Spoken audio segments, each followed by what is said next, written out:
observasi pembelajaran yang akan Ibu Ganes lakukan.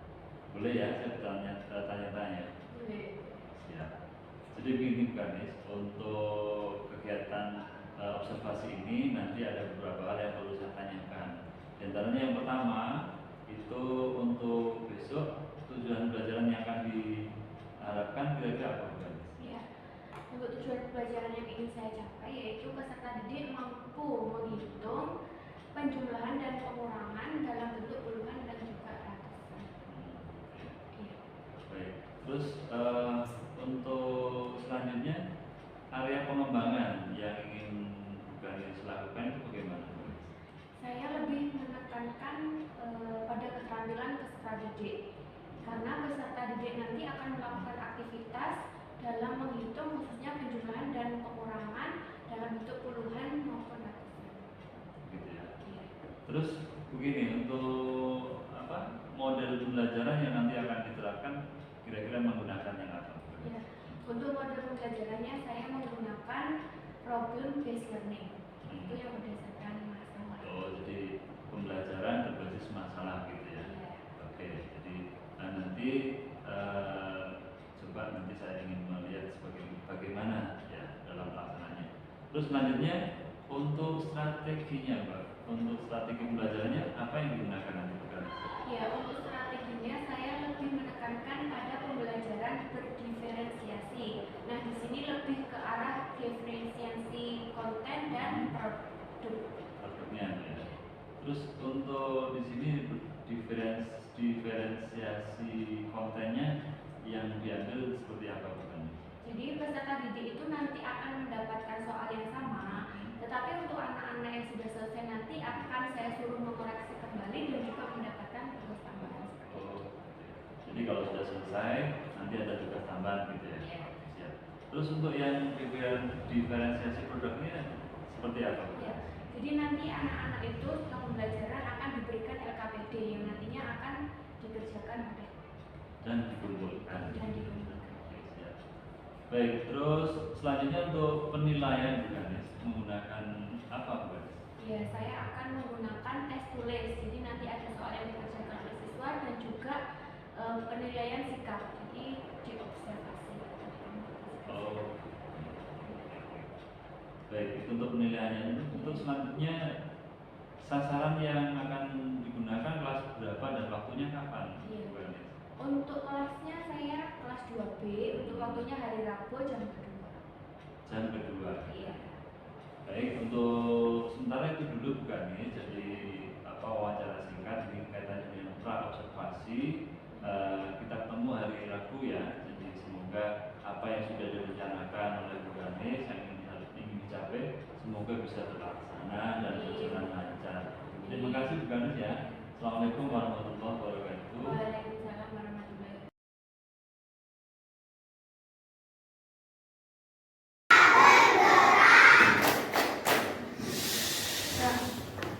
Sudah disiapkan buku paket matematika sama buku kotaknya?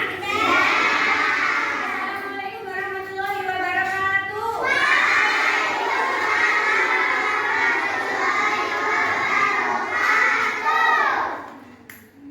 Bagaimana kabar kalian hari ini?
juga pengurangan. Pada pembelajaran kali ini, Mem Garis ingin anak-anak agar bisa atau mampu menghitung penjumlahan dan pengurangan dengan menggunakan bentuk puluhan maupun ratusan. Puluhan dan juga ratusan itu merupakan apa? Tempat bilangan, misalkan 20 atau 21. Satunya itu menempati posisi apa? Satu. Kalau duanya, nah, kalau penjumlahan biasanya ditandai dengan tanda ini. Ya, siapa yang tahu tanda ini? Tanda atau plus. Kalau pengurangan ditandai dengan tanda minus. Jadi ini tanda untuk penjumlahan, ini tanda untuk pengurangan. Untuk materi penjumlahan dan pengurangan lebih jelasnya lagi akan Mem Garis tampilkan sebuah video. Disimak dengan baik ya videonya.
dan sekarang kita akan laksanakan pasca observasi. Jadi perlu bukan diketahui, saya meminta waktu panjenengan, saya ingin mengetahui bagaimana kegiatan observasi yang kemarin sudah kita lakukan, yang sudah bukan dilakukan, ada hal-hal yang perlu diperbaiki atau bagaimana. Jadi intinya tujuan kita mengadakan percakapan hari ini untuk mengevaluasi bagaimana pelaksanaan pembelajaran yang sudah bukan dilakukan, apakah sudah sesuai dengan rencana yang sudah disusun di awal pada saat pra observasi, apakah ada yang terlaksana atau tidak, begitu ya. Oleh karena itu saya boleh ya bertanya-tanya untuk kesempatan kali ini. Iya boleh. Jadi untuk yang pertama begini Bukanis, tentunya ketika Bukanis saya observasi ataupun ketika melaksanakan pembelajaran ada yang berada di dalam contohnya saya, kira-kira perasaannya bagaimana? Deg-degan. Iya. Kira-kira bisa dijelaskan kenapa waktu deg-degannya kenapa? Iya kan karena biasanya tidak ada orang lain di dalam kelas. Oh gitu. Pelajaran sekarang ada yang mengamati, ada yang mengobservasi, jadi merasa deg-degan. Jadi untuk perasaan itu pasti ada ya, karena biasanya tidak diawasi, tidak ada temannya siapapun, hanya berteman dengan siswa, tapi ternyata ada teman lain yang ikut mengawasi. Jadi tujuannya adalah untuk ingin supaya saja. Jadi jangan takut bagus ya. Iya. Baik. Itu pertanyaan yang pertama gitu. Jadi itu yang kedua untuk pembelajaran yang sudah bukan dilakukan kemarin, kira-kira prosesnya bagaimana? Jalan aja atau? Ya, untuk proses pembelajarannya alhamdulillah sudah sesuai dengan perencanaan yang sudah saya buat.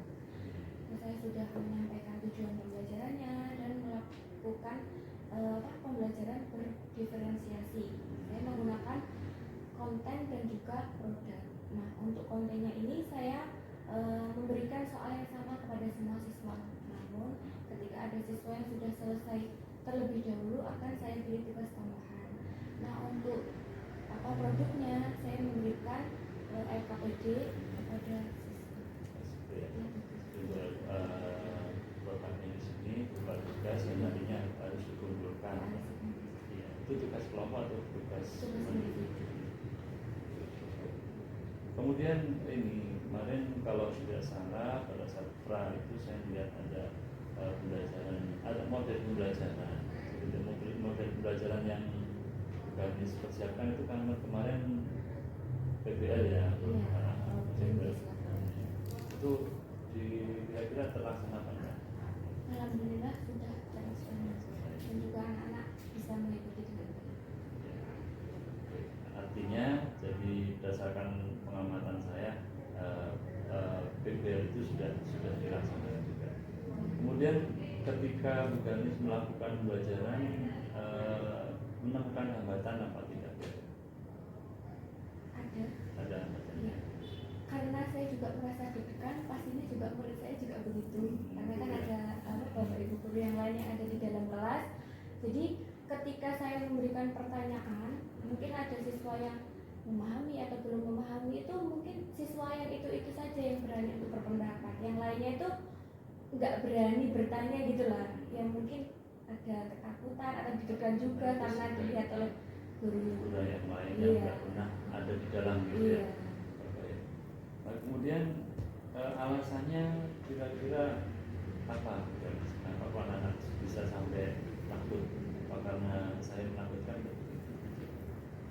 Kalau menurut saya alasannya mungkin ya karena bisa juga. Karena tidak pernah ketemu juga gitu ya. Ya kan kelas 2 kan dipegang guru kelasnya masing-masing, jadi hanya tidak memberikan materi, jadi anak-anakku takut. Nah terus kalau itu dianggap sebagai hambatan, kira-kira solusi apa yang sekiranya nanti bisa Bukanis lakukan untuk mengatasi hambatan itu? Begini, jadi mungkin saya setelah mengamati anak-anak mana yang biasanya aktif untuk bertanya, solusinya saya akan menunjuk saja, mungkin memberikan kesempatan yang sama bertanya yang pada anak yang biasanya itu kurang aktif konsentrasinya, bahkan diam. diam. Jadi mungkin saya tanya, saya pancing, kira-kira materi mana yang belum mereka paham. Jadi saya akan menyampaikan.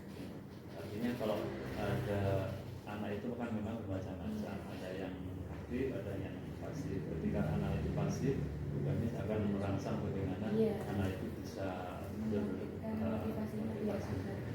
aktif juga gitu. Baik, kemudian itu solusi. Untuk solusi ini kira-kira kapan akan bisa diterapkan? Insya Allah untuk pertemuan selanjutnya sudah bisa saya terapkan dengan mengevaluasi pelajaran yang kemarin. Iya. Nah, terus begini, kalau seandainya solusi itu tidak terlaksana begini, Biasanya mungkin akan mungkin menggunakan media mungkin ya, kita media yang lain yang lebih menarik, bagaimana agar anak-anak itu mau bertanya, mau berkomunikasi dengan gurunya. intinya berarti kalau seandainya ada solusi tidak terlaksana akan dicari dengan alternatif lain. Artinya kami sudah menyiapkan senjata pamungkas mungkin ya, bisa jadi karena untuk anak-anak karena memang kalau tidak dengan media yang menarik mungkin tidak tertarik untuk mengikuti pembelajaran, karena apalagi anak kelas 2 ya, jadi memang sangat kental dengan permainan, apalagi kalau nanti dilengkapi dengan permainan gitu ya. Baik, mungkin sebentar itu dulu. Jadi dari catatan saya bahwa intinya apa yang sudah direncanakan pada observasi sudah terlaksana ya, mulai dari penyampaian tujuan, kemudian strateginya sudah terlaksana, kemudian ada juga model pembelajaran juga sudah ya. Kemudian untuk tadi strategi sudah dilakukan dengan cara diferensiasi ya, jadi antara konten dan juga produk itu juga menurut saya sudah saya lihat sudah tersampaikan, sudah ada ketika Ganis melakukan belajar ya. Baik, mungkin itu Ganis. Terima kasih atas waktunya. Semoga apa yang sudah direncanakan dari pra-observasi dapat diterapkan, dan untuk kedepannya Ganis bisa menerapkan pembelajaran yang lebih baik. Sekali lagi terima kasih atas waktunya. Terima kasih. Assalamualaikum warahmatullahi wabarakatuh.